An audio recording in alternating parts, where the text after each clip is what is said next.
So in that case, why don't we try to get started? Sorry about that technical snafu there. So we can call to order at 6:04.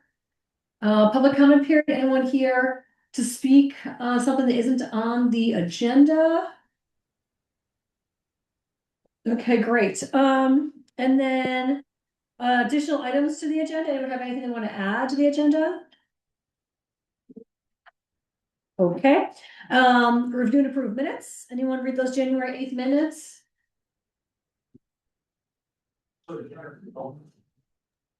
Carolyn. Hello, all right, Jono's joined Nancy, so you know, IRL. It's like walking into a saloon. I know, those new doors are like saloon doors, yeah. Um, okay, and then, so Jono's here now. Anyone like to review or approve the minutes of January 8th, or do you want to table that till next time? Yeah, I'll make a motion to approve. Yeah, Okay, that's second. great, Roger seconded that. Everyone enough, all those in favor? Aye. All right. Right, great. People seem to be in favor, so we'll approve those minutes from January 8th. I don't have any correspondence that's not, we're gonna talk about anyway. Beautiful. New business. We're here to talk about town planning today under agenda item 6A. And we have AZ Larson, who's Bristol's planning and zoning administrator, joining us. So Z, can you, hello? Hi, hello. Thanks for having me with y'all tonight. Um, Normally I try to make it in person, but uh calling from home if that's happy to be here, excited to talk about planning. I came to your commission, oh gosh, I want to say last summer to talk about town planning. So and that was like just the very early beginnings, and now we are really gonna start getting into it. Um, And yeah, I have some exciting updates that I can jump right into, or if anyone has any questions off the bat, happy to answer those. Um, See, we got an extra attendee. Um, but if there are any questions, I'll just jump into kind of an overview of what's going on in the planning commission world and what we're kind of aiming for. As our current town plan extends through 2028, um, the goal would be to have a draft plan ready for voter approval by March 2028, which is a sounds like a decent way away, but that's only about 2 years, and it's going to fly by very quickly. Some exciting news is that Bristol was awarded funding through the municipal planning grant. We have about $21,000 awarded from the Agency of Commerce and Community Development. And with this municipal planning grant, there's going to be a big focus on natural resources and doing an update to the environment section and land use, focusing more on flood, shoreline, forest fragmentation, and hazard mitigation. So I feel like that might be right up y'all's alley. So I look forward to working with you in the future as we start to get into the real meat and potatoes of the planning process. And then another exciting award for Bristol is that we are selected to be a pilot town for a climate action office planning guide program. We were selected for the social resilience planning guide, and this is a draft guide. We're part of the pilot program that lasts 9 months. Um, and we'll be working with the climate action office to give feedback and just see how that plan works. Um, I think it's going to be a very useful tool as we go through the steps of the planning process, specifically looking at the community engagement and updating all our data, um, getting new maps, all that fun stuff. But really important when we're starting to have the more in-depth discussions surrounding the town plan elements. Those are my two big updates, is that we have funding and we have some support for how to frame this. The planning commission is just beginning to um, put the pieces together, just starting community outreach and engagement. With the municipal planning grant, we are about to put out the RFP to choose a select a consultant who will be working with us on this project. Um, and that's about the update for now, is the dominoes are being put in place currently.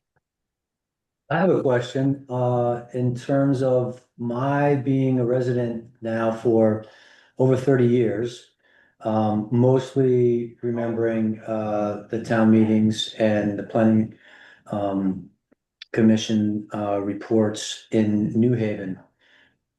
In your view, do you feel as though there's more of a integration of environmental concerns?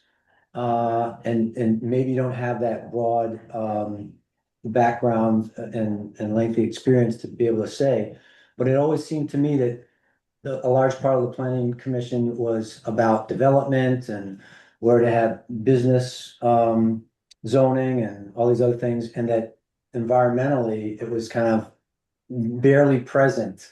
And so I'm just curious, is to your understanding, as well as other planning commissions around the state, it seems like Vermont is the place to see a lot more environmental um uh representation in town plans. Um, so I just want to make sure I'm getting your question correct. You're asking, in my opinion, if I think that the environment is going to be more centered in planning overall, or just in Vermont. Well, first in Bristol, and then do you see any Mhm. trend that there's a broader inclusion of environmental concerns, and just the sections that are dedicated towards environmental concerns are greater than maybe the representation in the past in terms of a town plan? Yeah, I would definitely I think in Bristol we've seen the impacts of climate change in the past couple of years, and my 2 years of being in this position, and um Vermont as a whole, I think, has seen an increase of climate related impacts to our communities. Um, Bristol has a significant amount of the south part of town is in a floodplain. We have a lot of environmental factors to consider. We have our forests. And I think as we move into the town planning process, it's important to note that while the planning commission is responsible for drafting these town plans, it's really public engagement that is driving what is the focal points. So from my experience, I would say Bristol is a community that is very involved with the environment, and in that case would push forward environmental um, policy and goals that are aligned with the community values. That's tremendous to hear. The backdrop of my question is that if you have open space and there's development pressures, once it's blacktop, once it's built upon, it's hardly ever reversed. And so there's always sort of this tug of war. And the comment that I usually make is New York City was Native American Indians, then it was small farms, and now New York City is, high rises on bedrock. And so there's always this sort of treadmill towards development. And so Vermont has sometimes been accused of being almost anti-development. I just like to think that we are doing a better job of recognizing that nature needs an advocate, and I just thought, what a great place to see the state and Bristol and others that are having that be a greater voice. And thank you. Yeah, yeah, I very much agree. I think that's what the planning process is for, is to really ask those questions of what is important to the community. Um, that's really been my big question coming in as someone who I do not actually live in Bristol. I'm very glad to work for Bristol, but I live in Burlington, so I very much understand the impacts of development that isn't done in a way that takes into account those balances of we need these environmental functions in order to sustain us as a community, while also the very real cases of we also need housing and we need a workforce and we need like the we need the both sides of the coin and how to balance that out. And I wish I had all the answers, but I will put that to the town, to the planning commission, to drive those discussions exactly of where do we want to conserve, where do we want to preserve, and where do we want to plan for development, balancing all three. Thank you. Hmm. Any other questions? AZ, this is Kristen. Um, Hi. I think a few times ago when we updated the town plan, the Planning Commission asked for the Conservation Commission's help in drafting the natural resources section. Hmm. Do you foresee that happening this time around? Will the Planning Commission um, be looking for our commission to be helping with some of the writing or revision work? Um, I would assume yes, we haven't had that conversation, but considering that this commission exists and is doing the work of conservation and a little bit more hands-on than the planning commission, I very much do see this commission as having a role in the town plan update. Um, Something that in my perspective of how to go about this, we have the planning commission as like the core drivers. They're doing the community outreach, and then we have the commissions and other nonprofit organizations in town. We have Bristol Core, all those kind of periphery organizations that make up different niches of um, uh, interests, if you will, and taking those bits of information to strengthen the overall planning process. So I do very much see the Conservation Commission as being active in the town plan update, especially since we're doing a large focus on natural resources. Great, thank you. And Mhm.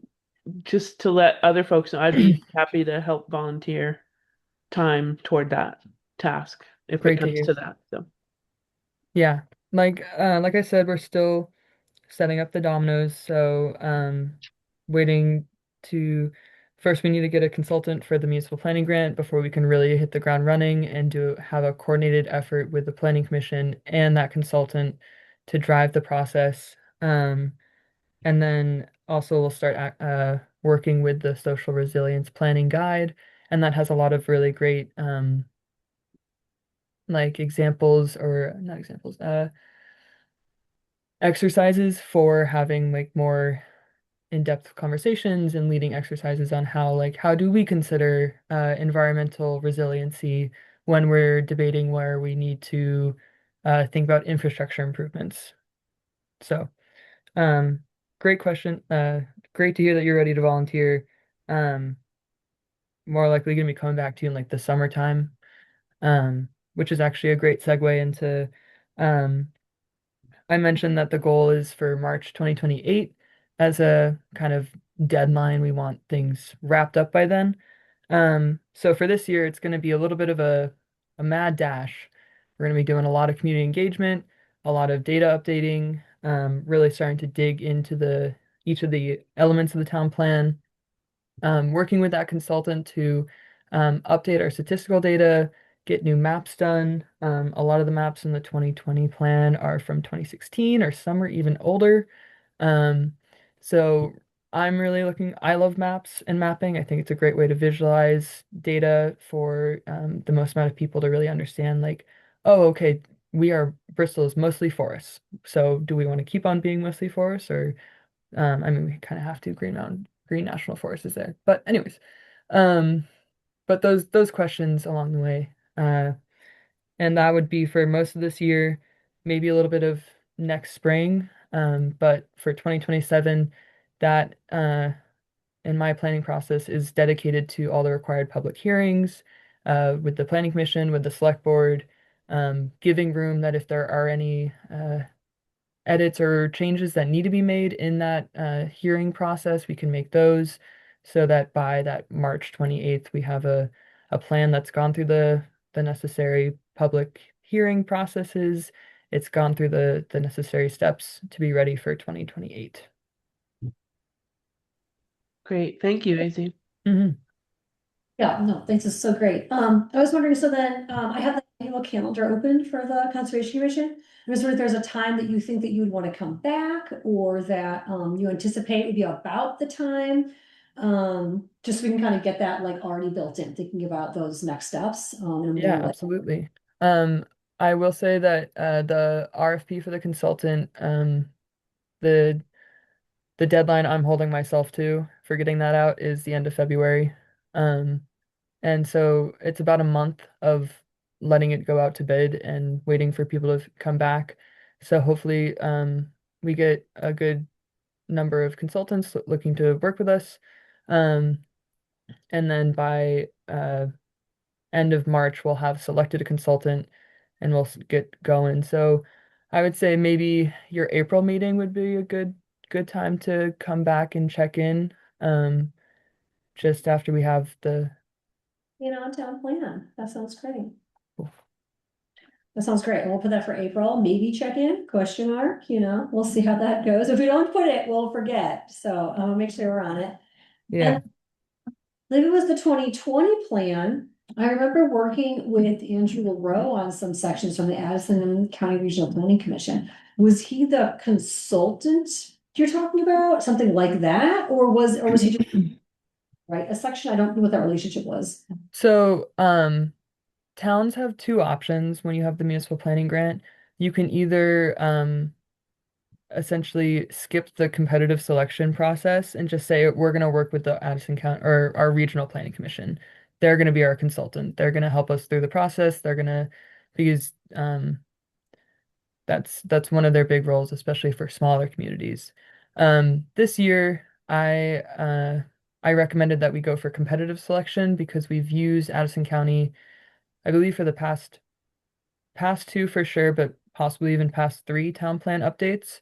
And I think they do great work. But I also think Bristol's at getting to a point where we need some outside perspective, not necessarily to change things up, but be able to come in a little bit more impartially and be able to really listen to the community and help us drive our own goals. Um, so that's the difference between the last and this one.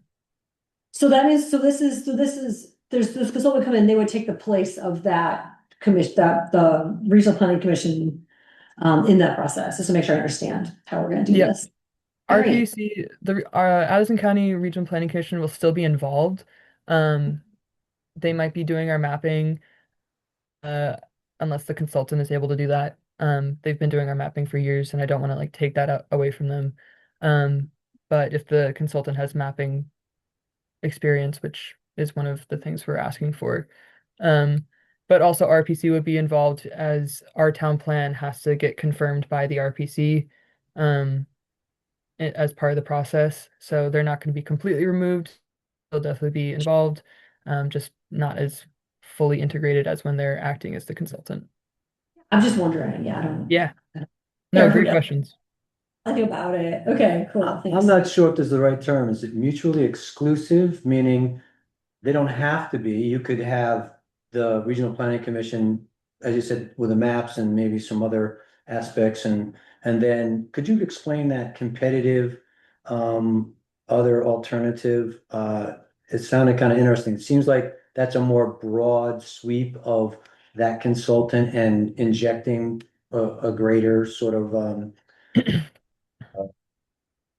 set of ideas of how to think about town planning. Yeah, yeah. So competitive selection is kind of similar to if a large developer was going out to build or let's say it's similar to construction where you're looking for different contractors who will come to you and say, okay, this is what you need done. This is our work plan of like when we see this would be done. Here's how we'll stay in your budget. It's very similar to that where you say, this is what I need. This is how much money I have. This is what I need done. Um, and you send it out.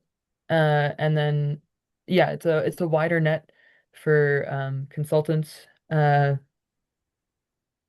Ideally, you get more than two uh, bids, if you will, of people saying, we would like the opportunity to work with you. Here's how we are coming to the table in order to meet what you're asking for. And it's competitive because you have to then rank each of those applicants or the bids and then determine which one best fits for you. Cool. Thank you very much for that. What, so you don't need anything from us until we speak with the consultant maybe in April, is that correct? Yeah, I would say there's nothing like urgent, but I would definitely start. I know that you had a wildlife corridor study done. Um, if you're looking to be proactive, it could be helpful to put together kind of a list of like what have been the major topics for us, like what are our focal points in your discussions and Would yeah, it, any would it be reasonable if we were to review the major sections, uh, just to reflect on those? I'm sure some are gonna be edited, but at least we'll have a sort of a starting point, and then uh, that'll familiarize us so we can take those steps if the agenda has some room, because we never know when all of a sudden it starts Sure. getting a little packed. So maybe that could be a step for us to kind of, Right, uh, right. So if they're gonna come in April, maybe in March, we could reread some parts of the town plan so we're familiar with it. yeah, I think that would be a great idea. The 2020, is that the most recent one, right? Correct. So I Yes, the thought, okay. 2020 town plan. Um, and I think it would be something else that y'all can work on when as we start to get prepared is there's the goals and policies in the town plan that kind of outline the next steps and like what are we going to do to achieve our vision of the town. And there are some policies that involve the Conservation Commission. It's mostly the Planning Commission is going to be working with y'all to coordinate outreach or education. Um, but something else that you could include in reviewing the different sections related to the environment in the town plan would be to also look at those tasks from the town plan related to the Conservation Commission. I That think sounds great. there's maybe like two off the top of my head. Um, Yeah, there's a list of about, I don't know, a dozen things we have on one spreadsheet from Kevin Hansen that we look at periodically and try to check in on how we're doing on some of those, so. yeah, I would say definitely a review of that just to see um, which ones have been completed, which ones are ongoing, which ones you just haven't got to, or if there's any that you're like, this actually never really came up as a topic. I think that'll be a great like starting point so that when we start getting into the actual like revisions and drafting and those conversations, uh, and the planning commission um, starts to really get into the meat of it, you'll be ready to go. Here, we already got something for you. Um, I think that'd be great. is it, I don't know, as far as our agenda, maybe one quick add on is that, is it typical that town plans are renewed for voter approval once every 10 years? But this is a little sooner, and that's again the goal to do it. If it was 2020 and we have 2028, that's what you're anticipating if it can stay on that timeline. Town plans are for 8 years, Eight, um, for 8 year cycles. And that's why trying to get in before that 2028,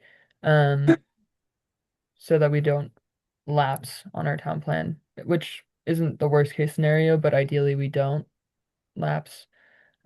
And in the town plan update process, you have a couple choices. You can either uh, amend a couple things, or you can readopt without changing anything. You can do a complete revision. There's different avenues to go. Um, I don't believe we need to do a complete revision. I think our town plan has really good bones, and is a is a great like it's a solid plan.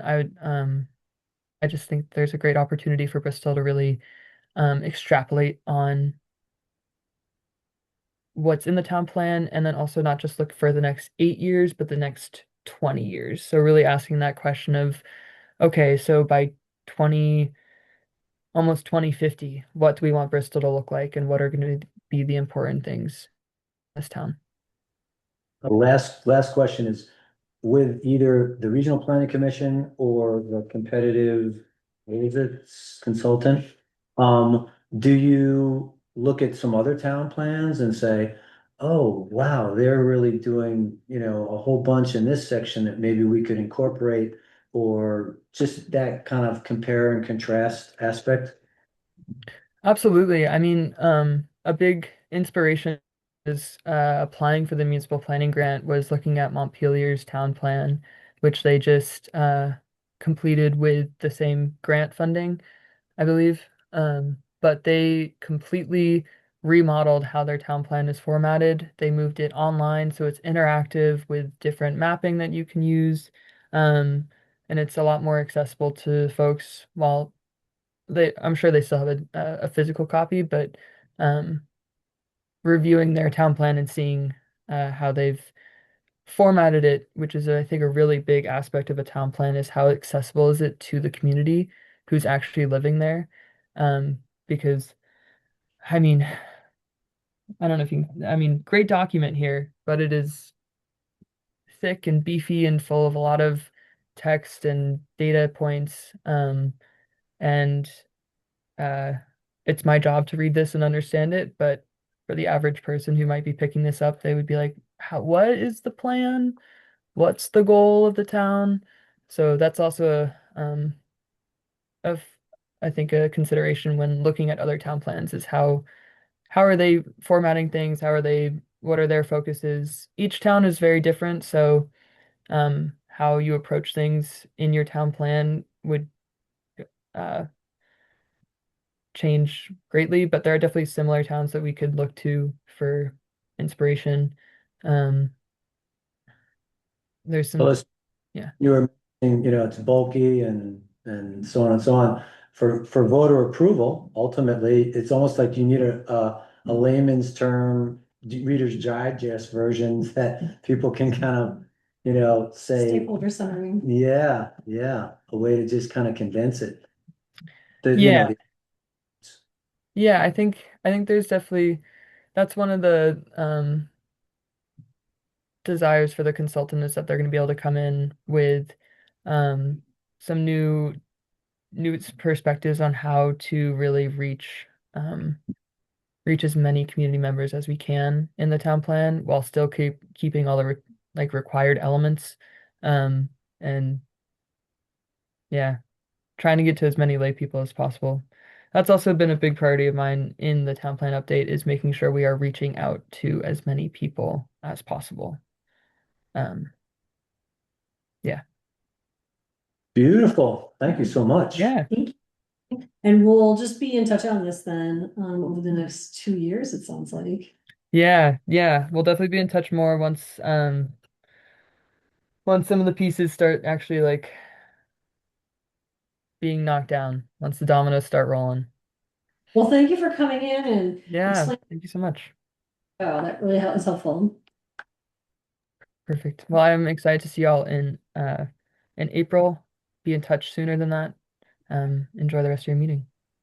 It's great. Thank you so much. Okay, Yeah. bye. Thanks, Daisy. Thanks, AZ. Okay, and then Kristen, next thing is the Bristol Pond Student Project, discussion about the report by UVM Applied River Engineering students. Could you share about that with us? Sure. Um, so last semester, I taught applied river engineering, and I always have the students do a final project in a group.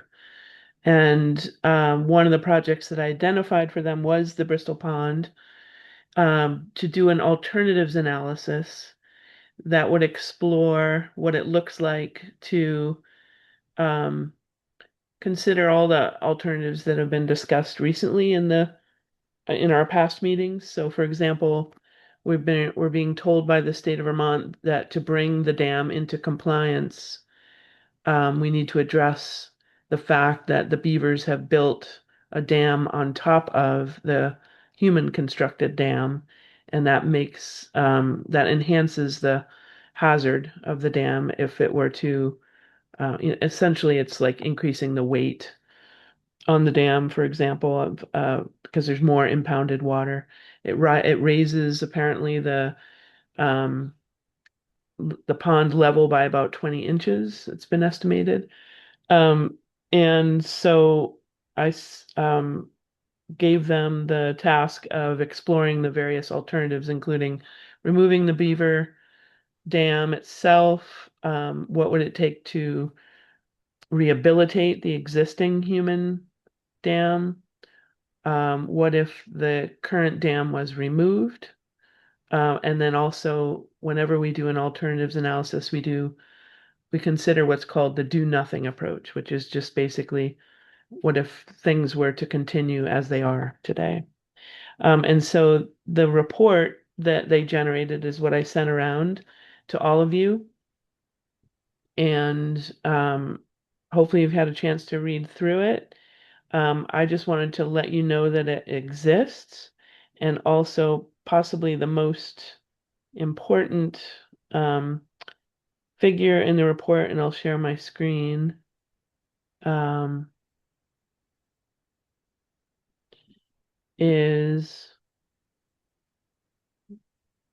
uh, First of all, there's this depth chart that was generated by the state of Vermont back in 1982 that kind of gives you a sense for how deep the pond is.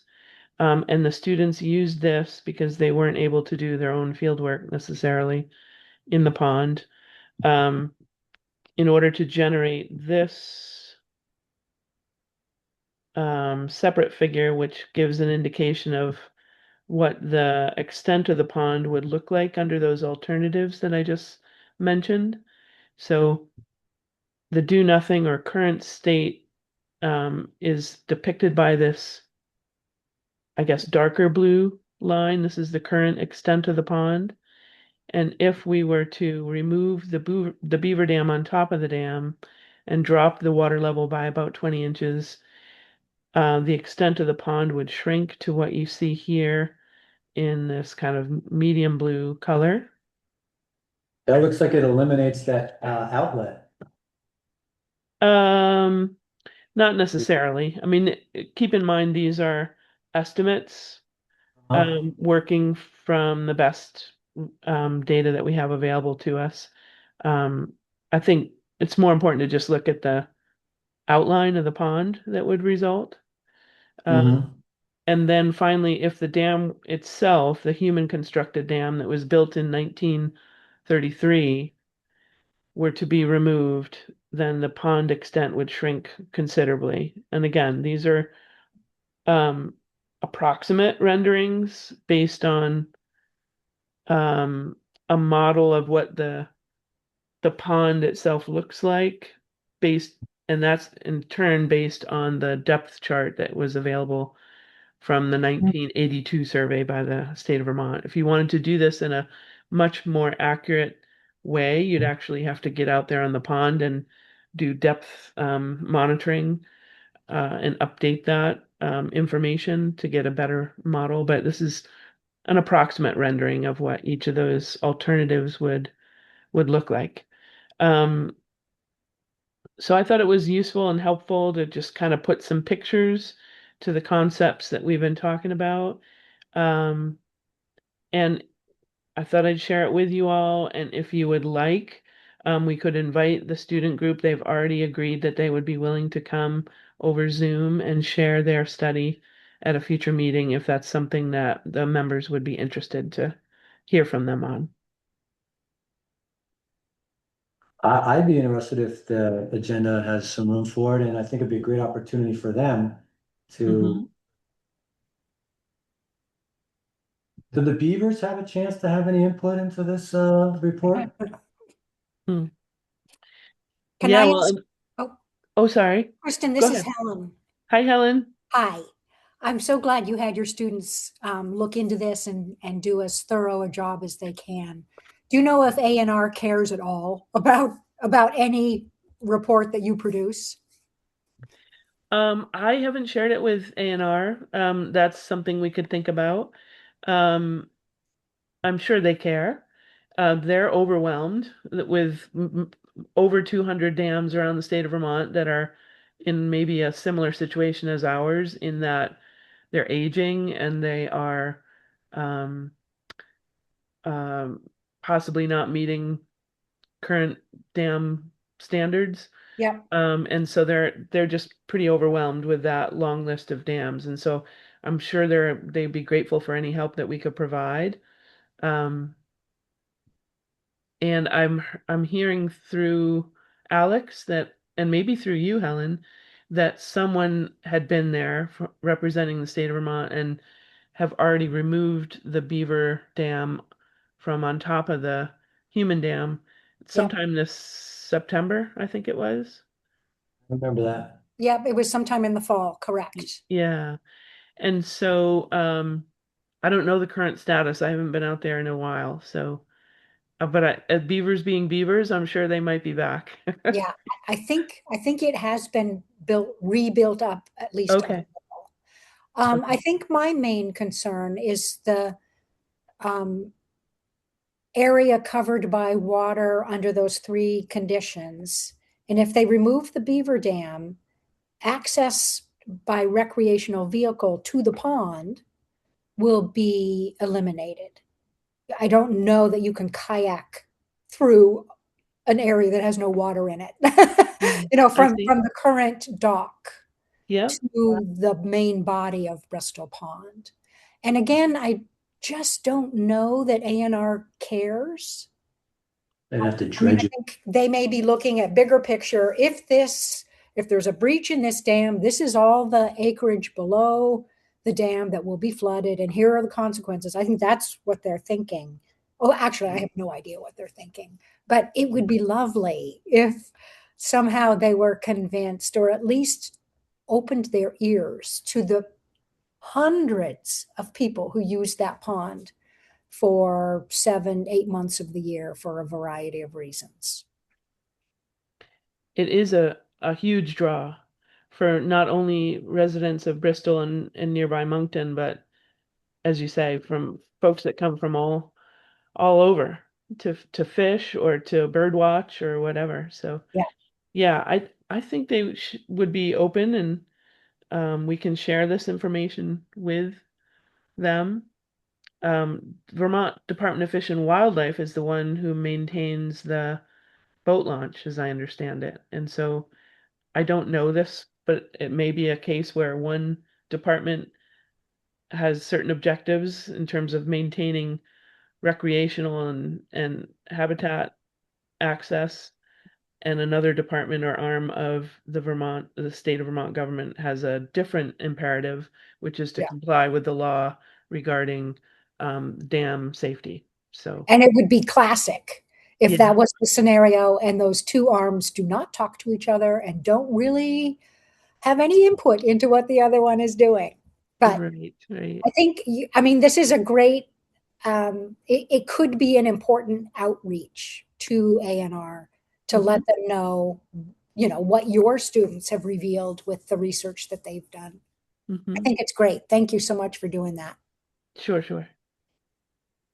I was kind of joking about the beavers having some input, but in some respects, if you think about it, the beavers have made a decision to go ahead and be there, and thus the water level has increased. I think you might have mentioned close to 20 inches. So it does seem worth trying to understand what is going on with the beavers and that involvement and residency, because a lot of times nature is providing a service that we don't think about and don't quantify and value, and therefore uh I see the flip side of that coin, which is, well, let's say this dam has more weight on it and now it's vulnerable. And if that gave way underneath the beaver dam, et cetera, et cetera. I mean, I don't know all of the intricacies of this, but it does, to me, raise a question of maybe these beavers are they got a good eye on what's going on here. Mhm. They know how to flap their tails and make things happen. For sure. If you want to invite, is everyone in favor of inviting the students to speak about this? Is that what I'm hearing? Given room on the agenda, I am. Okay, that sounds good. So we could do March. For March, we have electing officers for our annual meeting. We have talk about pruning and we have the town plan refresher. We just talked about with AZ. So there'll be time for March or in April, the big event is gonna be talking about like planning like work days and stuff. So I think there's time either way, either March and then maybe have a check-in with the town plan in April. So either way, we would have half an hour for them in whatever works better, March or April, I don't know which, but. Sounds good. And I could, limit them to like 15 minutes presentation, and then that would leave us 10 or 15 for questions and answers, maybe something like that. What about the possibility of inviting someone like from some government group? I don't know if they would come. I don't know if that's like in their purview as a meeting, but that's an option too. That's an option too, or even linking them up with the recording of the meeting Yeah, absolutely. and sending them a Hey copy guys, of the report. Alex has some update of some sort. Cool. I know you joined. Gosh, sorry. It's so hard for me to see on this Zoom today. Okay, great. Hi, Zaylee. Hello. Hello. So I'm sorry, I walked in. Is this a member of the public type moment? Sure. Great. Public. Alex, the member of the public. Go for it. Well, so I'm sorry. I walked in from fishing with the kids at the moment where this was all being talked about. This may end up being irrelevant. So there is a bill that the House Energy and Environment Committee is sort of weighing out right now that would sort of reassess the bill that got us to this position where the state has to do this review of all their dams.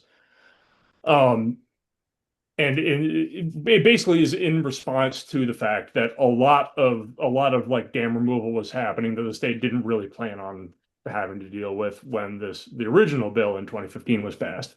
So I have sort of high hopes that this is just not going to come back around.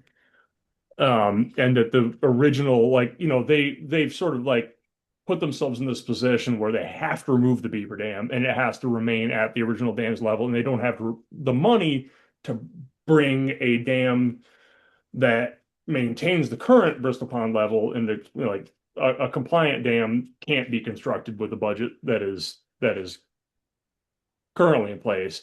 They're in a horrible position, and I think the bill that the House is considering right now would sort of rectify all this in such that it would remove dams that are really, really low risk, like Bristol Ponds, from this sort of from having to become compliant with the 2015 rule. So I have kind of high hopes that this is just not going to end up being a thing we have to deal with.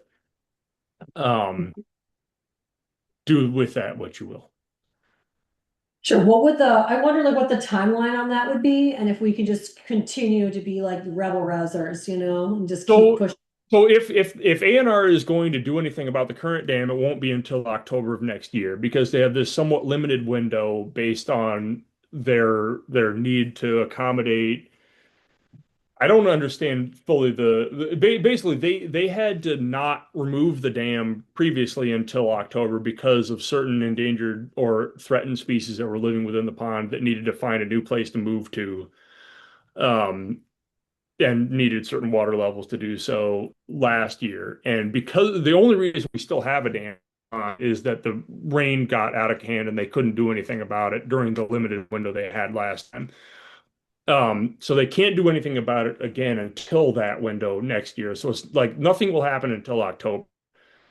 And will be well done. This legislative session will be well over before then. So you're gonna have some sort of answer about this long time before ANR would be do anything. Damn. What I very much hope happens is that they say this is just not on the list of priorities, and nobody thinks about the dam beneath the Beaver Dam at Bristol Pond again.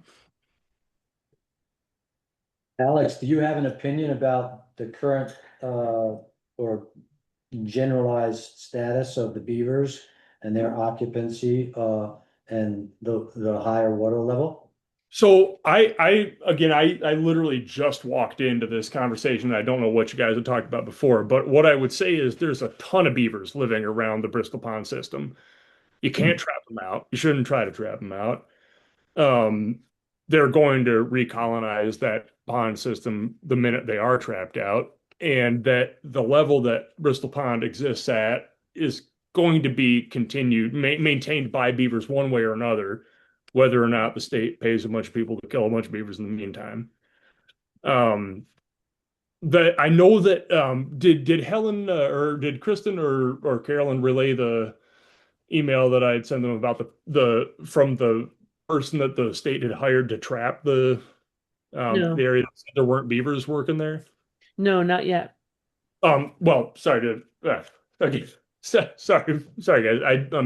I'm sort of coming in the middle of it, but basically the state hired a contractor to assess the situation, and he said there aren't active beavers working there, and that it's not an issue.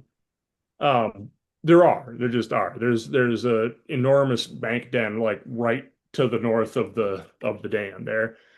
Um, so I don't know how they came to that conclusion, whether it was just not spending a lot of time going around and checking it out or what. But basically, like there's just going to be more rivers building on that dam if you trap the ones that are building on it at the moment or not. And I think it's a very silly thing to try to eliminate beavers from Bristol Pond.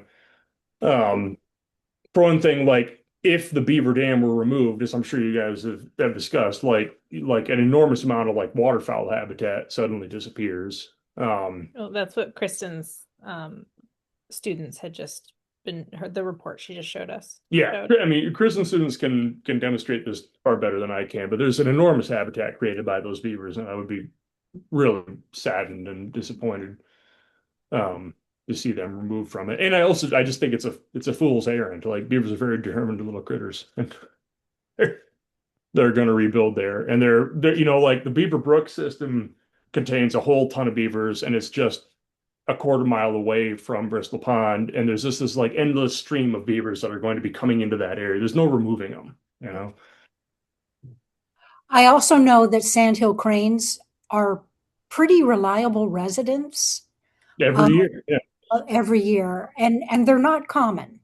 So if any ecological assessment was done on that area, I hope that would be one of the items listed, that they will be affected if the water level, I suspect that I don't know what they'll do if the water level goes down. I can't remember like how much we've talked about this previously, but like my sort of broad level assessment of this whole situation has been that like the law was never something A&R wanted, and they testified against in the first place back in 2015. It never was something they wanted to have to enforce. It was never something they wanted to have to enact. It's not a good piece of legislation, and I really hope that the bill that the House is considering now will sort of rectify that. This doesn't make any sense. Like nobody wants to have to maintain a dam that nobody's looked at in 100 years and is buried under a beaver dam that protects a fairly large floodplain that doesn't have anybody living it in the first place. So A&R is not soliciting the opinions of residents in the area around Bristol Pond. Would it make any sense for any residents around the area of Bristol Pond to contact A&R with opinions, or is this beyond, is it beyond the importance of public opinion? I think it can't hurt. I mean, like what I have generally in my conversations with A&R about the Bristol Pond Dam in particular, the general sense I've got is that they're just like it's so far down the ladder.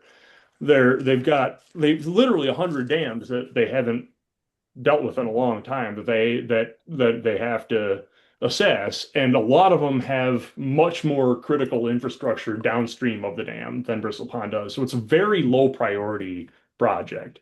But Right. the bigger a stink that gets made about it, the higher priority it gets. So like I think encouraging people to write in about it would be a very useful thing. we were told a long time ago that this would be low priority for A&R to deal with.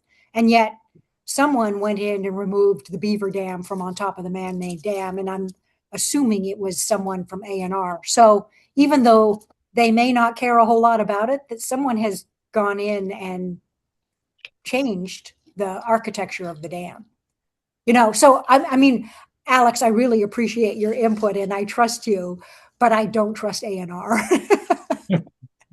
I think so. If I had to take a guess, I think what happened there was somebody got sent around to a bunch of dams and beaver dams off the top. Never made it. That was not like the beaver dam is many feet down below what you're walking across when you walk across the man-made dam is many feet below what you're walking across when you walk across the beaver dam. Nothing like the man-made dam was ever visible after their project.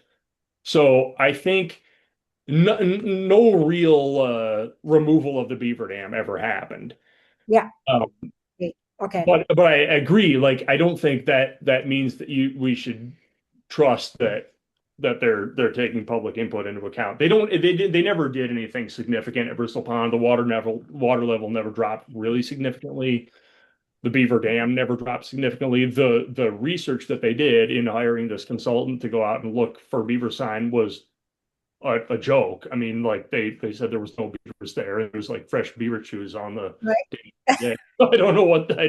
I have no idea what they can claim to have done exactly. Yeah. Um yeah. But I don't but the dam never got removed, I guess is the point there. I don't know what something was removed though, because I went out there. Got a hole in it. But, yeah. I somewhat agree with you, Helen. I was out there skating on 9 inches of ice in early January, ice fishermen out there and so on. But I kind of circled back, took a look at the dam. You could see evidence of pretty good size, I don't know, I'll call them logs, branches, etc. I sort of think I remember before this past summer and fall that it was a higher sort of mound structure of those branches and logs. So I do think both things happened. Somebody came and removed it, as Alex is saying, but not to the fullest extent, and that either that or the beavers have got busy again and been bringing it back to its sort of former It was also maybe half-heartedly scraped the top off, but didn't really dig into it. yeah, and like where's it gonna go? Downstream? I don't know how they got that material, away from the air. But anyway, I guess to sum it up, I saw that it had been manipulated. I won't say the beaver dam removed, but it had been manipulated. I contacted the state game warden and people at Fish and Wildlife. And I was told that they wanted to lower the water level because there is an endangered turtle species that needs a lower water level to nest. That's as far as I got. They wouldn't tell me what species it was. Not that matters, or why lowering the level 6 inches, 12 inches would affect nesting, and it's temporary. It didn't make sense to me. boy, I could think of a lot of ways to make accommodations for that turtle. Yeah. Okay, so level 7. So let's see. So thank you. This has been great. What do we do? Actionable plan now. Do we want Chris and students to come talk about this and then maybe send the video link to interested parties? Would that be something useful that we could do? Show that Bristol is engaged in this process or trying to be. Would that be an idea? Oh, sorry, that's me. I'm a public. I'll mute myself. Public person, do you think that's a good idea?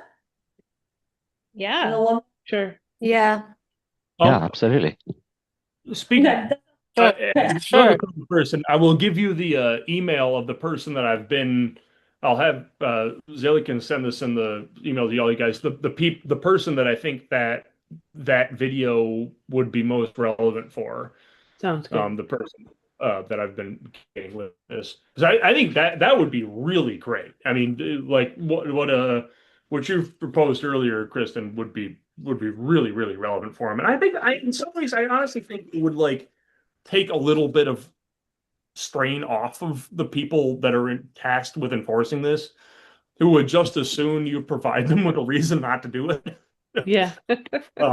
I think this would be good for everybody. Okay. Well, I think great. So we'll invite them to come in March or April, and then yeah, we'll have that on the agenda as well. But Helen or Alex, if you want me to specifically make sure you're invited to whatever meeting that is, just let me know so I can loop you on the email, okay? And I'd like to think with Kristen's vast experience, we already kind of feel like this is a great idea. And based on the presentation, to forward the document as well as the Yeah. video timestamp of their presentation.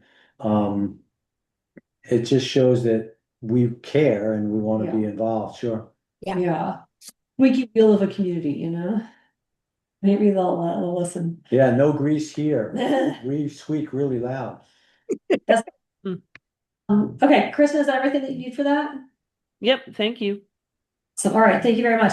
So let's move on to old business then. We have just a few things. I know we only have half an hour at this point for our meeting, and we have quite a few things left on the agenda. So we'll go quick, or maybe we can table some items as needed. But of course, if you have something to say, please say it. We can use the 30 minutes, you know.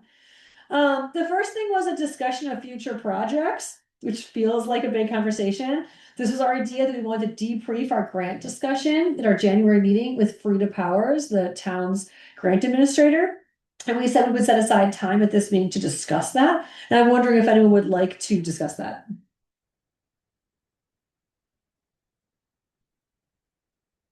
I kind of want to say yes, but I wasn't here at the last meeting, so I have to say I'm at a deficit.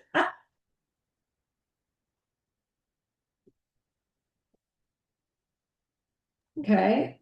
Do It you would want seem that to maybe, yeah, we can table this one in case somebody thinks about something in the next 4 weeks. But otherwise, yeah, we can think about what we talked about with Frida. You know, we talked about Memorial Park and about some possibilities of grant monies.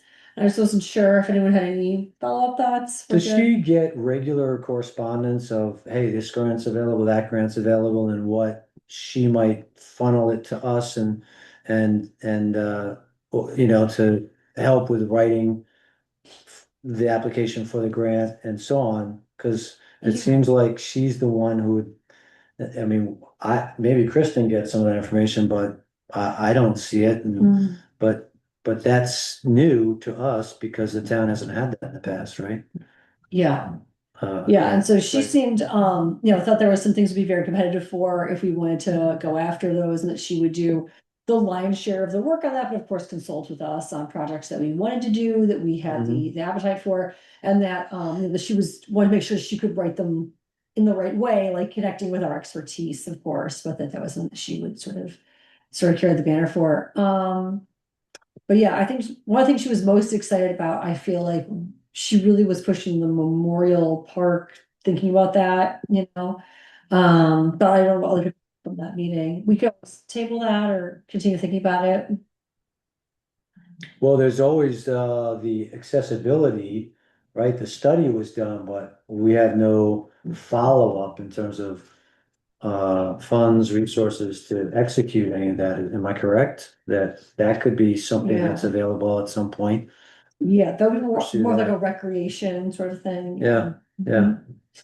Yeah. Okay, well, maybe we'll just continue thinking about that. Okay, great. Education outreach, Zaylee, are you still here? Yep, I'm here. Okay, good. Sorry, the town Zoom is, I can't see people that don't have a video like at all. Like I don't even know if they're hardly in the meeting. So thank you. Great. Education Video. I just had kids coming in and out, and I was kicked out of the room I was in. Fine. Honest question. Would you mind we can debrief your the water quality presentation and think about presentations in the future, like for pollinators? Or whatever you're thinking? Yeah, for some reason, I think my internet is not happy where I am if my video is on, so I'm gonna turn it off. Totally, Okay. Yeah, because you kept skipping out, but now it works. Okay.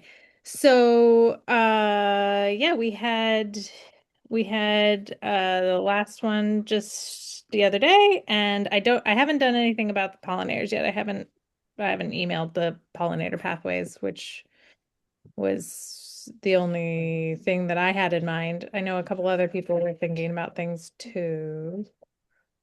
Um, yeah, so I don't have any updates on that. Okay, but you still want to do a pollinator thing for the spring. So we're thinking maybe like March, April, something like that. Is that right?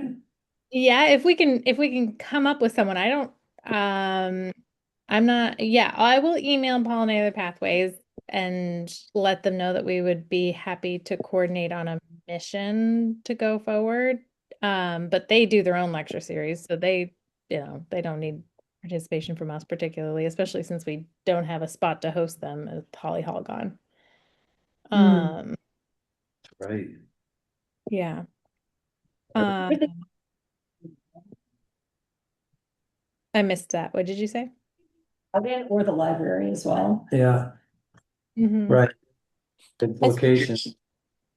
I Yeah. think we talked about an alternative to the no mo may, right? Like having something, maybe this would be the education, but also a push where we wanted to have flyers, something about like not raking up your leaves so soon, taking time. And they do have some information about that on some of those websites about, not doing things too soon. And I don't know if there's anybody who would present on that, but I thought that would be interesting, not the not the not mowing as much as the, not clearing out all the debris and cutting everything down so soon. Yeah, right. You were on Pollinator Pathways, right? So you would, Well, I tried to be, yeah, a leader in Bristol, but this was kind of during COVID, and I also don't know a lot of people here. Helen, I think, was not part of that.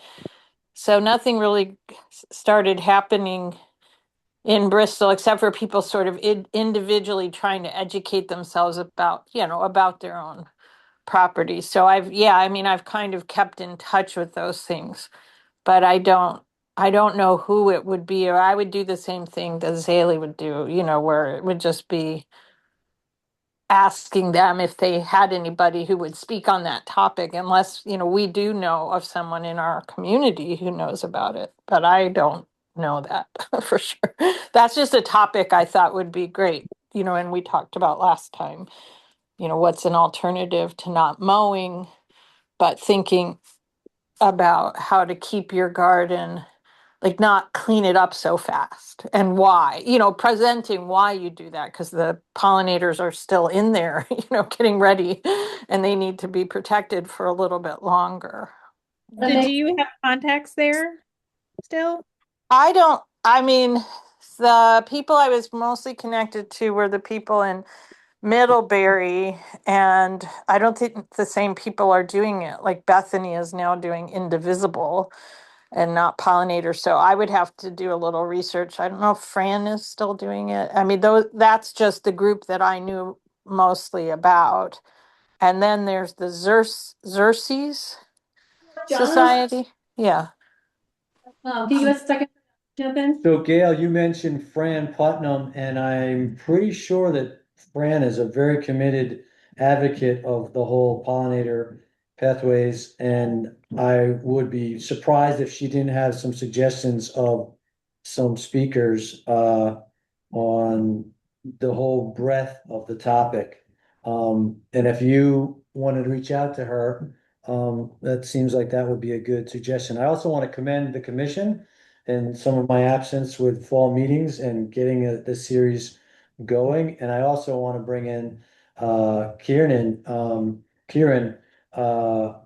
and his passing on that series that's going on up at Lincoln. So in some ways, not very far up the road, we can kind of draft, and we should be, as I suggested in an email, co-promoting, because I looked at that and it looks really tremendous. I believe 5 5 talks. There was one really bad looking one.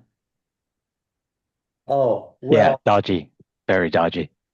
oh, I see what you're saying. Yeah, yeah. I think we should give that guy a chance, though, Okay. you know? No, I thought there are so many good things happening. And there was also a climate scientist that was going to speak with the what was that? At the high school in March 19th. They're gonna have a climatologist speaking. The New Haven Commission's having a speaker at the high school. Did I forward that to you? I can't, or maybe I sent just Sally. And so yes, there are there's a lot of things happening in the area. I just know this pollinator thing we specifically really wanted to do Yeah, because sure. we were thinking about no mow May, so it's like not like for the sake of doing a talk, but more like we specifically wanted to get the pollinators in, someone to talk about the pollinators in Bristol, right? Or pollinator, I don't know, planning, pollinator support, whatever that would be Yeah. in early spring. So I think it's great. I think we should definitely like keep promoting all these talks, looking and see what other commissions are doing. But I think it's still like been a goal for a while now to do something with pollinators. If we're not going to have a successful no mow May, what can we do instead? How can we get in there and help out? Especially because we can pair it with Green Up Day. You can cross promote with Green Up Day, which is nice. Mm-hmm. Kind of draft off that. It's pretty amazing when you think about it. I always felt that Otter Creek Audubon they had their winter cabin fever series, and then New Haven, back when I lived in that town, was amazing. It seemed like all through the winter, 5, 6 months, had speakers, and then I think they have new members now and not doing as much, but perking up down in Salisbury. They've got a series in place, and then just hearing that Lincoln is getting this one going. So it's kind of really, if you like environmental topics, it's pretty rich that we're seeing all of this happening. Are those Lincoln ones at the library or are they at that town hall space? I don't know what this It's at the is. library in It is Lincoln, isn't that library, right? Yeah. Yeah.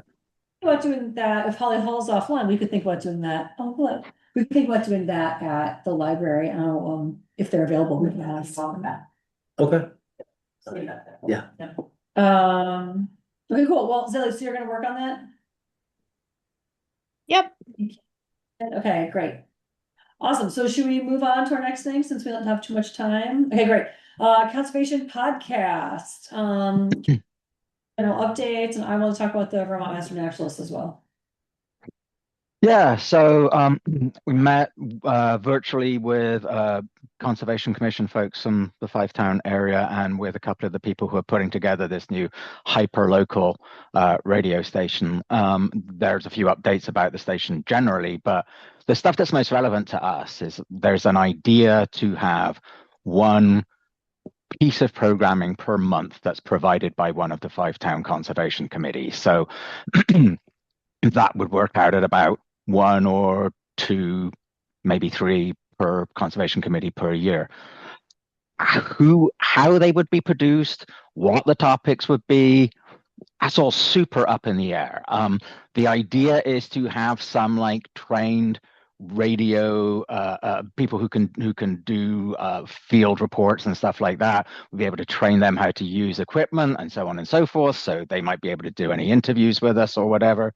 But in general terms, we've been asked to come up with 3 ideas for possible programming. There's no limit or restriction, really. They could be guides to some of our favorite spots or parks, interviews on specific projects, look back at recent projects or planned work, or just interesting stories. And I'm thinking about, maybe listening to the last discussion, we could even just put like good lapel mics on some of these people who are doing talks and sort of turn that into programming. But yeah, so that's the basic idea. Is the whole idea is for it not to put any really undue extra work on anybody.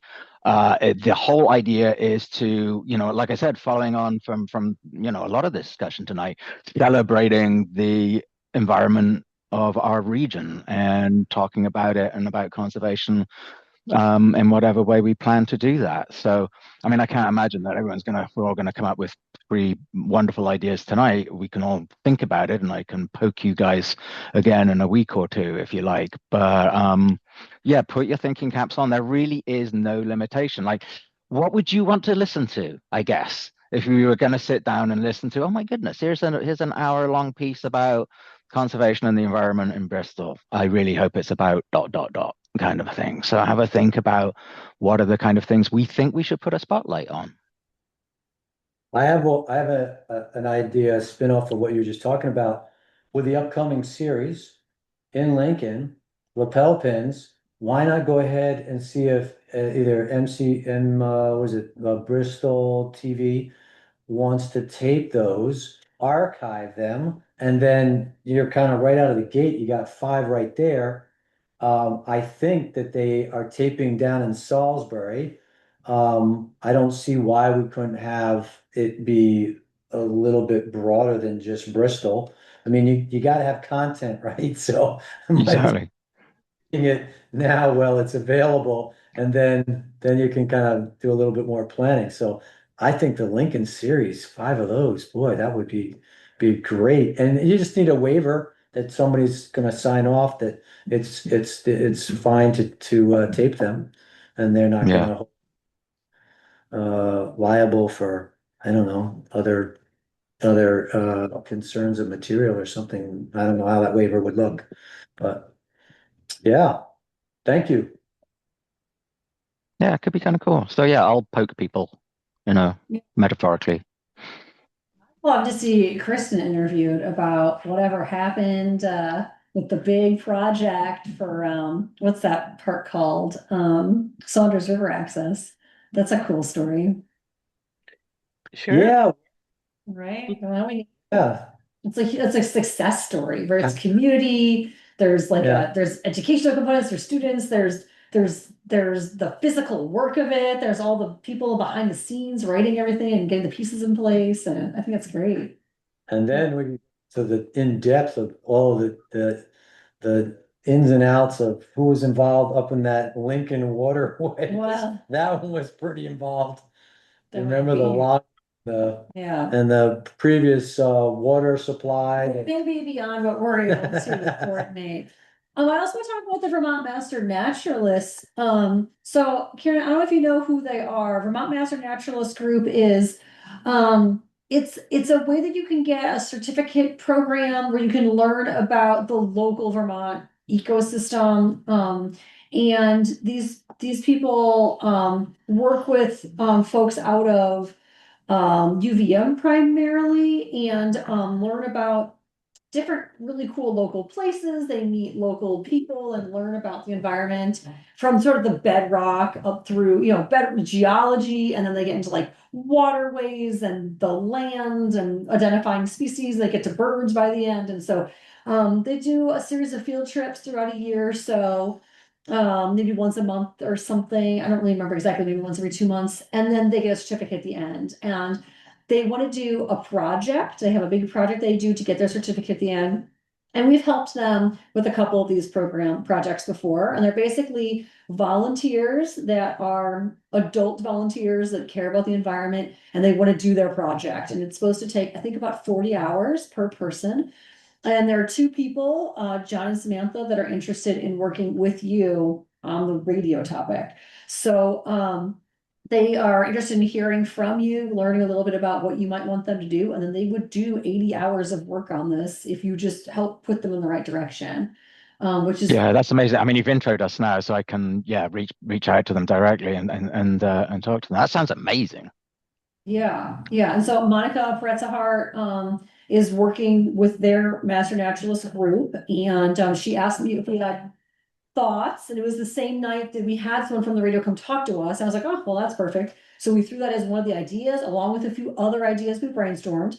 And this was the one idea that people really liked. And so these two sort of are tentative approved to attach to the project. They don't really know what the project is. I'm like, well, neither do I or anyone. Make it up. So that could be cool to get 80 hours of work from two, people that care about natural history in the area that would be committed to doing something. You could ask them to develop a couple ideas and some shows, or who knows, maybe they could conduct Yeah. interviews. I Yeah, don't that know would be terrific. if with it, whatever they want, you know. They just want to get some hours in. They want to tell their group they did the project. Right. Vermont Master Naturalists are awesome and do such good work. And some of them kind of fall apart, or people try things, they get into it, go, you know what, maybe this isn't gonna work the way we thought it would. And you never know. It's a mixed bag. Hmm. People just out the area and do their best to help out. So Oh, that's so cool. to do something. So if that's okay with you, you can kind of be their point person and help think of an idea for them, and they can kind of Really happy to. Really happy to. Yeah. yeah. That'd be fantastic. Cool. And I think that they want to do the project, you know, over the next, I think it was like 4 to 6 months. So I think that's a good timeline for this. Perfect. Perfect. Yeah. Yeah. That's great. Okay, cool. I'm glad we could figure that out. So we'll just have this like an ongoing item. You can just update the things. Okay, great. Sure thing. Parks updates then, unless there's anything else with the radio. Are we good? Radio's good. That'd be good. It's Eagle Memorial, Saunders River Access. Anyone have, I haven't been there. The parks are pretty dormant right now. Aiden's not on. Aiden's not here, so I don't think. I think he's been pretty busy. There's a lot happening in town tonight. It sounds like, including a dance upstairs. So if you've been hearing some noises, that's what that is. What about pruning? It's February. When's pruning happening? What's the plan? I have it on my list to discuss pruning tonight. So here we are. Specifically for sycamore For bark sycamores, and apple trees. Yeah. Well, When are we doing that? typically, we've talked about it at this meeting Mhm. and plan to do it in March, weather dependent. Okay. And Helen has been involved, Nancy has been involved. I generally try to lead the charge. I put out a date as to what might work for people, I and mean, then, Harvey and Andy helps too. yes, that's correct. Oh, and I totally overlooked, you were there last Oh, year, right? yeah, usually I'm working, Yeah. Yeah. So, this would be, I think, the third year. And by the way, I went, was it last year or the year before? I can't remember. Well, the year before, I brought in a little bit of apple crisp That's as right. as yeah. a offering from, I don't know, one of the trees was prolific. Yeah, And the others not so much, and hopefully it's just gonna take a little bit more time. We did some heavier pruning on the two very older trees. Mhm. I would estimate 50 plus years old, and then that other more dwarf type of section that's more of a legitimate orchard, probably about 15 trees or so. Mhm. That I think is gonna take some more time to kind of come into Sure. maturity. But yeah, we'll stay at it, and Just to catch the new people up, there was the Stock Trust Fund to help the birds of Bristol. There were a bunch of apple trees planted at Sycamore Park to help the birds of Bristol. It's unclear how much the birds use those, but it's certainly an interesting thing that grows at the park now. We've sort of taken over the pruning and taking care of those trees. and I had a friend during the time that we were doing some pruning, she came down and just checked all of the outside perimeter bird houses Mhm. and kind of cleaned them out and just Oh, looked that's them over. great. Yeah, Yeah, that so might all happen those come again. from that fund as well. Mhm. I do think maybe it's not time, maybe it's the March meeting to follow up with what Aiden did in the fall to broaden those paths and Yeah. what's going to be done to maintain Yeah. that through the Japanese knotweed and just keeping after the perimeter Mhm. right early on in the season, because again, the encroachment Mhm. is something that we have to kind of keep In terms of pruning that, if it is February 12th right now, our next meeting is March 12th. How does that sound for pruning? Do we discuss that on the 12th? I think Or we do should. we start doing emails? I think Yeah. we should discuss it on the 12th, and so what you want to do is you want to trying to sort of think about how to, So we'll discuss frame that this. at the March meeting. We'll make a plan. yes, Okay, and then as we long can as tweak we, so the budding out of apple trees might not happen until maybe, I want to say like at the earliest, maybe the third week to it might not even happen until May. So you don't want to do it in the really hard, coldest part of Right, winter. yeah, we don't do it. Because, yeah, and then, but the bigger orchards, they often, because they have so much to do, they get started. Sure. But yeah, generally speaking, sometime in March gives it enough time for those cuts to heal up a little bit and then be ready for the bloom period and flowering. Typically, I think end of April, beginning to middle of May. Okay, cool. So keep your eyes on that. We'll do that. We'll talk about an actual date at the March 12th meeting. Okay, moving on, because we don't have much time. Operating budget check-in. $300 $300. from Sharon. And no one spent any money yet this year, as far as I know. Zaylee, did you turn in those Oh, receipts? yeah, I haven't turned in the receipt yet. This is a great reminder. Please do. And how much would Yeah, I that be will. for? Just so we know. Oh, I'm not sure. 100, I think. Great. Okay, so she's got a receipt for $100 for food for the last 2 times we did those talks. That's fantastic. And that's a fiscal budget It's that's a fiscal, we have till end of June. June. Yeah, So we have $200. We want to spend that $200 in the next several months. So let's just keep our eye on how we want to do that, okay? I am inclined to want to try and create some sort of I don't want to call it a spreadsheet exactly, but what we've spent money on in the past, those that are recurring payments for membership, et cetera, those that we've seen, Yeah. categories that, and then what we might anticipate Mhm. going Yeah, forward. there's been a lot of creative bookkeeping with some of this. It sounds like um the AVCC, sort of the Conservation Commission group that is in Vermont, they ask for $50 a year, so that gets paid out of our operating budget in many years, not all years. There's a green up day $50 fee that is supposed to be paid out of a green up day fund that is not our operating budget, but that sometimes gets misplaced. And then we try to use as much as we can of the 300. So we're looking to spend another 150 between now and June 30th, just to keep that in mind, okay? It's not a lot of money, but if we don't use it, they might take it away. So just to make sure we're like, Well, since they it's- gave it to us, we should use it. We could be using it to print off flyers about pollinators or something, or things like that. Like, there's all sorts of things.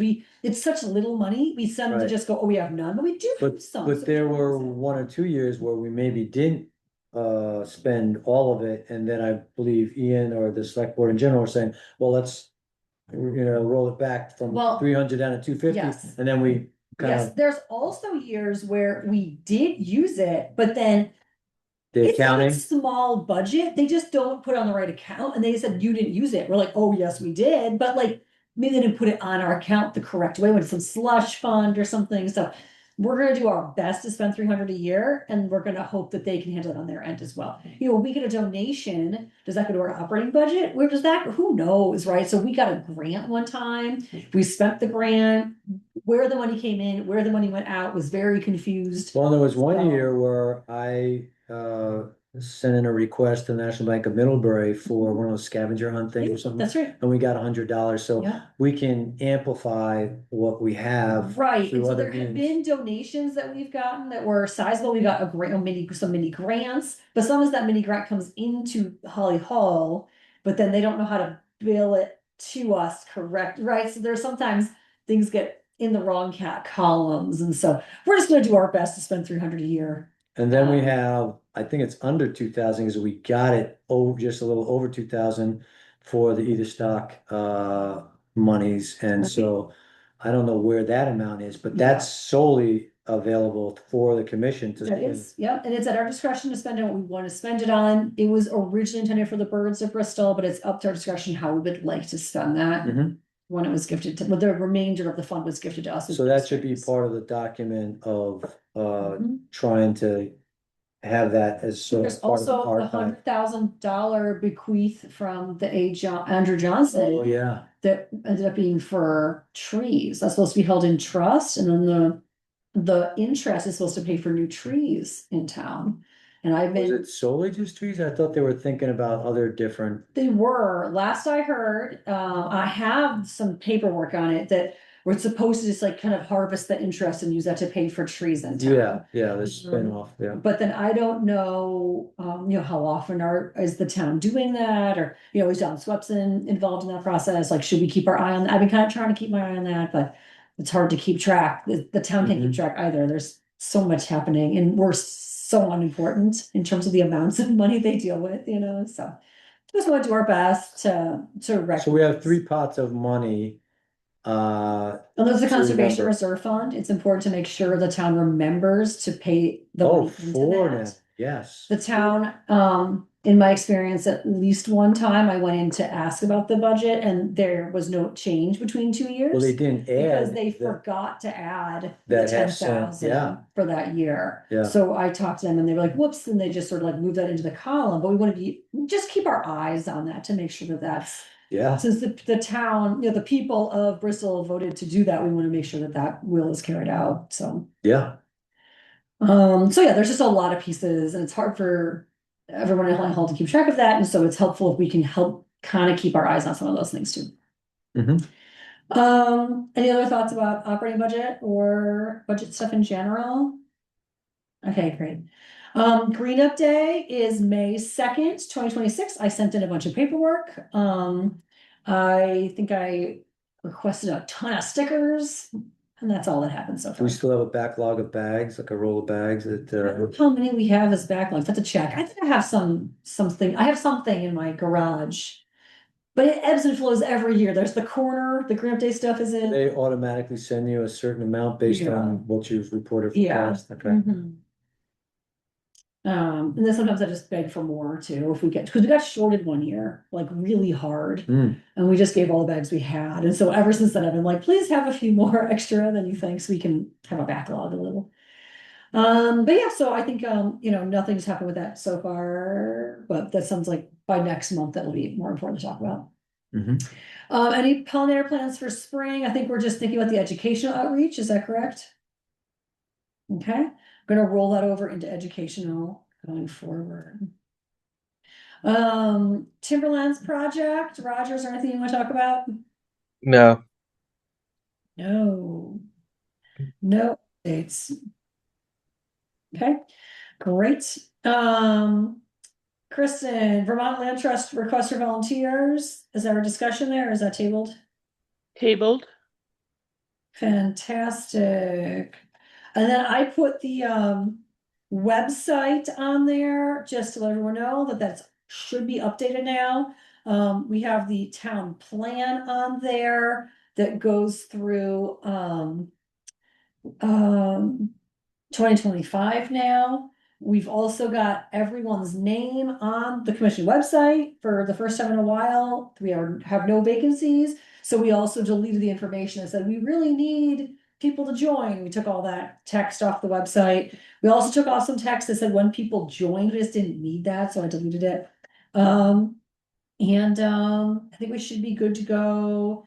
We have terms expiring, and so you're gonna get a letter soon. So that's gonna be Jono, Gail, and Zaley are gonna get a letter from the town or maybe an email that says, do you want to still be on the Conservation Commission? Your thing's expiring. I mean, certainly we don't even pay attention to that always. Technically, they'll just have to email and say like, yep, sounds good. So they'll just keep going and they'll just change the number on the website for you. And then we're going to have our annual meeting. Next meeting will be March. It'll be just after town hall meeting day, which means we're gonna have our annual meeting will be March 12th. So we'll start the meeting next time with election of officers, and otherwise will be a normal meeting except for that first 10 minutes when no one wants to speak.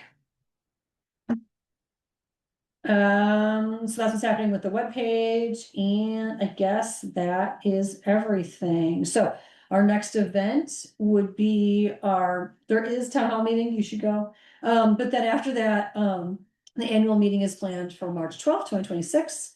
We already have a lot of ideas of things we're gonna do at that meeting, so we should be good. Sound good? Questions, comments, thoughts? Okay, great. Does anyone want to make a motion at this time? I will make a motion. I'd be happy to second Kieran's motion. A motion to adjourn. Sounds great. All those in favor? Aye. Aye. Bye. Bye. Aye. Bye, everyone. Thank you. Bye. Bye, Bye. everyone. Thanks, Thanks. Carolyn. Thank you, Carolyn and everyone. Thanks.